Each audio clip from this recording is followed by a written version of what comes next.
একসময় দেশের সর্বোচ্চ আইনসভা সংসদ ভবনের ভেতরে ছিলেন তারা। মঞ্চের আলো, হাততালি, কণ্ঠে দেশ গঠনের অঙ্গীকার। তারা ছিলেন নীতি নির্ধারক, আইন প্রণেতা। তাদের কলমের খোঁচায় তৈরি হতো নতুন আইন, যা নিয়ন্ত্রণ করত কোটি মানুষের জীবনযাত্রা। কিন্তু সময় বদলেছে।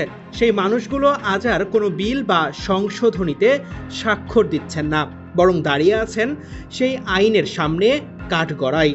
যারা রূপকার একদিন ছিলেন, আজ তারা পরিচিত নন আর সম্মানীয় জনপ্রতিনিধি হিসেবে, বরং তারা পরিচিত আসামি হিসেবে।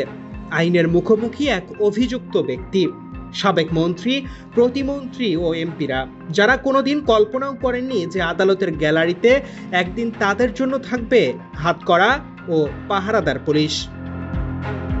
এই চিত্র যেন এক বাস্তবতাকে আমাদের সামনে এনে দেয়। ক্ষমতার অপব্যবহারের মূল্য চূড়ান্ত হয় দেরিতে হলেও নিশ্চিতভাবে। 2 দশক ধরে যাদের নেতৃত্বে গড়ে উঠেছে ক্ষমতার দুর্গ, তাদের এই পতন শুধু রাজনীতির এক অধ্যায়ের ইতি নয়, বরং জনগণের কাছে এক সতর্ক বার্তা। একজন রাজনৈতিক বিশ্লেষক বলেছিলেন, এটি আমাদের জন্য ইতিহাসের আয়না, যেখানে ক্ষমতা, অহংকার আর ন্যায়ের ফলাফল এক সময় ধরা পড়ে। 19 জন সাবেক প্রভাবশালী নেতার বিরুদ্ধে চলছে বিচার।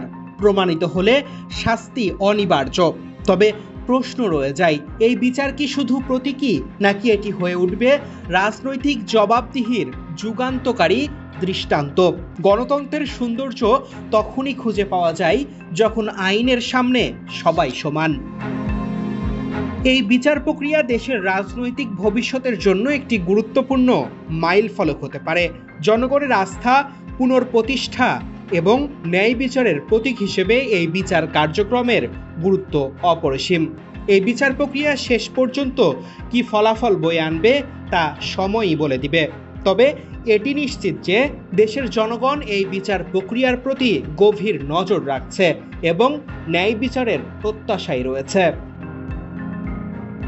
Desk report, news now 24।